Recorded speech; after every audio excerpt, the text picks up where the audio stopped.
Welcome to A to Z Science Academy. In this video, we are going to discuss about the difference between mass and weight.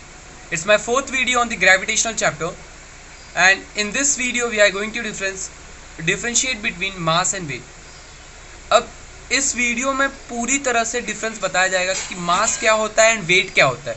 Mass and wait के बीच का concept आज तक सबको लगता है कि both the concept, both mass and weight are one and all, same to same बोल देते लोग.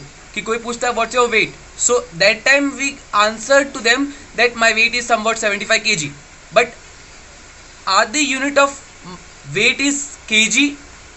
Are you sure? ये एक टर्मिनोलॉजी दिमाग में बहुत खटता है कि वेट का यूनिट kg है क्या. सो मैं इसका जवाब बोलूँगा कि नहीं, वेट का यूनिट kg नहीं होता. So we are going to discuss about what is the unit of weight, what is the mass, what is weight. Complete topic, complete distinction are going to discuss in this video. So मैं इस video को start करने से पहले बोलूँगा कि please subscribe to my channel and also hit the like button. और इस वीडियो को पूरा एंड तक देखना तो हर एक कंसेप्ट क्लियर हो जाएगा. For the 10th standard students it's very important.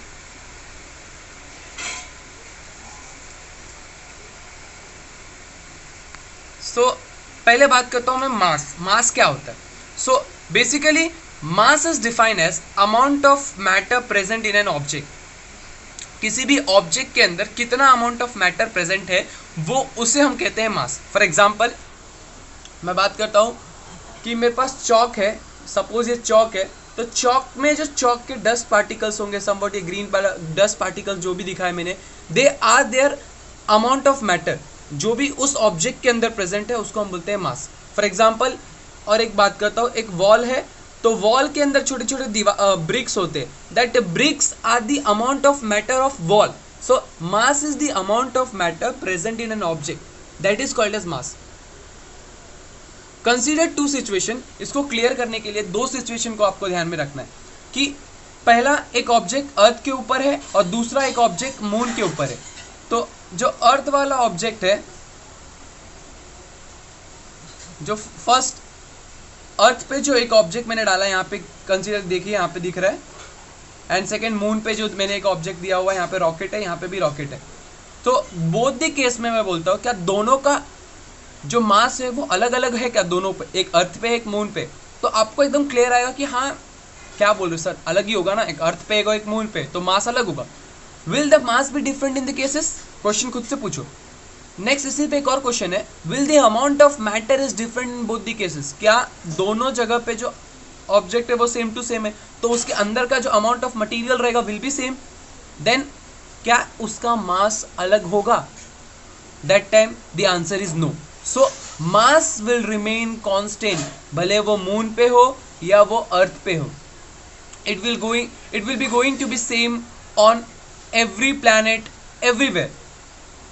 Third scale देखिए, यहाँ पे मास रिमेन्स कांस्टेंट. मास जो है वो हमेशा कैसा रहता है? कांस्टेंट रहता है. कहीं पे भी ले लो आप, अर्थ पे ले लो, मून पे ले लो, everywhere the mass will remain constant. So what is the standard measuring unit for the mass? अगर मैं बोलता हूँ मास को वेट कर, मास को मैं बोलता हूँ एक रॉकेट का मास है समवेट 25, but what will be the last unit for mass? So the unit of mass is kg, not the weight का यूनिट kg नहीं होता है. मास का यूनिट kg होता है. यहाँ पे एक पॉइंट को दिमाग में रखिए कि मास का यूनिट kg होता है. थर्ड पॉइंट मैंने बोला है, it is a scalar quantity. Scalar quantity का मतलब होता है ऐसी क्वांटिटी जिसके पास डायरेक्शन या मैग्नीट्यूड किसी एक चीज नहीं पाई जाती, उसे हम बोलते हैं स्केलार क्वांटिटी.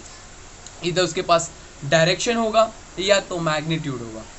समवेयर मैं बोलता हूँ उसके पास, स्केलर क्वांटिटी के पास खाली मैग्नीट्यूड होता है, डायरेक्शन नहीं होता है. That is called a scalar quantity. Clear?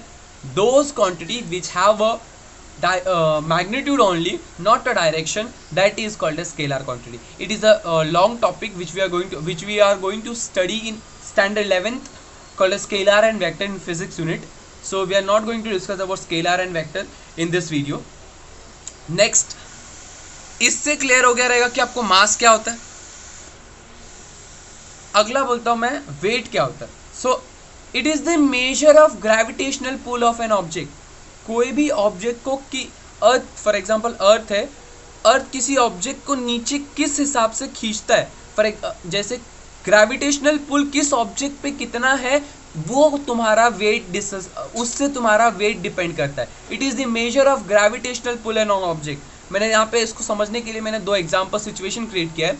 One, एक अर्थ है, एक अपना अर्थ है, एक यहाँ पे मून है। तो अर्थ और मून पे मैंने एक एक ऑब्जेक्ट रॉकेट रखा है, यहाँ पे पुट किया हुआ है, यहाँ पे रॉकेट है, यहाँ पे भी रॉकेट है।